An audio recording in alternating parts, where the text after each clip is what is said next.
Καλώς ήρθατε στο Απεξάρτηση Online.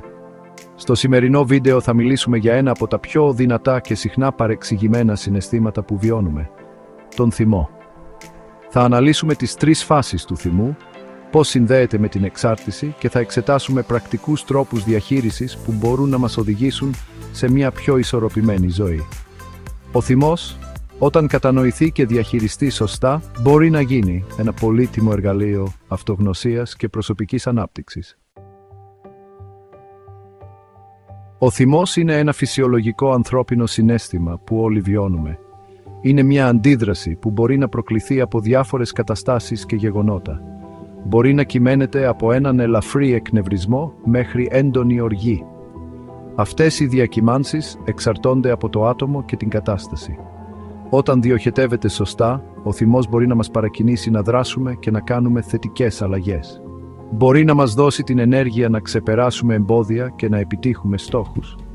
Η κατανόηση του θυμού είναι σημαντική για την αποτελεσματική διαχείρισή του. Η αναγνώριση των αιτιών και των επιπτώσεών του μπορεί να μας βοηθήσει να τον ελέγξουμε καλύτερα.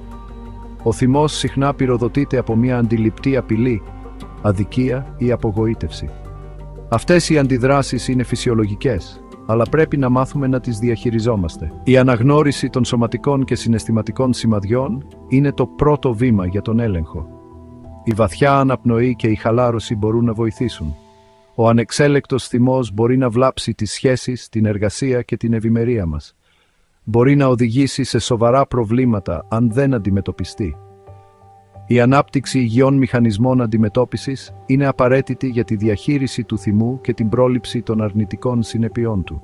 Η άσκηση, η κοινωνική υποστήριξη και η αυτοφροντίδα είναι μερικές πτυχές που μπορούν να βοηθήσουν. Ο θυμός εξελίσσεται σε στάδια, ξεκινώντας από έναν ελαφρύ εκνευρισμό και μπορεί να κλιμακωθεί σε μνησικακία. Το αρχικό στάδιο χαρακτηρίζεται συνήθως από εκνευρισμό ή ενόχληση. Αν η αιτία του θυμού επιμένει, μπορεί να κλιμακωθεί σε απογοήτευση. Η απογοήτευση προκύπτει όταν οι στόχοι μας μπλοκάρονται ή οι προσδοκίες μας δεν ικανοποιούνται. Αν η απογοήτευση δεν αντιμετωπιστεί, μπορεί να εξελιχθεί σε έντονο θυμό. Ο θυμός χαρακτηρίζεται από οργή, μανία ή εχθρότητα και μπορεί να οδηγήσει σε επιθετική συμπεριφορά. Αν δεν επιλυθεί, ο θυμός μπορεί να μετατραπεί σε βαθιά μνησικακία. Η μνησικακία μπορεί να δηλητηριάσει τις σχέσεις και να μας εμποδίσει να προχωρήσουμε. Ο θυμός και ο εθισμός συχνά δημιουργούν έναν φαύλο κύκλο.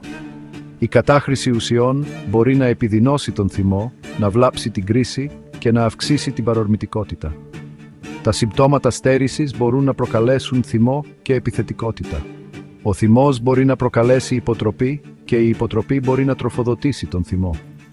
Η αντιμετώπιση του θυμού είναι ζωτικής σημασίας για την ανάρρωση από τον εθισμό. Η εκμάθηση υγιών μηχανισμών αντιμετώπισης μπορεί να βοηθήσει στη διαχείριση των συναισθημάτων και στη μείωση του κινδύνου υποτροπής. Η διαχείριση του θυμού είναι κρίσιμη στην ανάρρωση από τον εθισμό. Ο θυμός μπορεί να είναι ένα ισχυρό συναίσθημα που, αν δεν ελεγχθεί, μπορεί να οδηγήσει σε καταστροφικές συμπεριφορές. Η απεξάρτηση βοηθά στην αλλαγή αρνητικών σκέψεων και συμπεριφορών. Μέσω της γνωστικοσυμπεριφορικής, οι άνθρωποι μαθαίνουν να αναγνωρίζουν και να αμφισβητούν τις αρνητικές σκέψεις που οδηγούν σε θυμό. Η απεξάρτηση διδάσκει τεχνικές διαχείρισης, εκπαίδευση διεκδικητικότητας και ορίων, επίλυση προβλημάτων.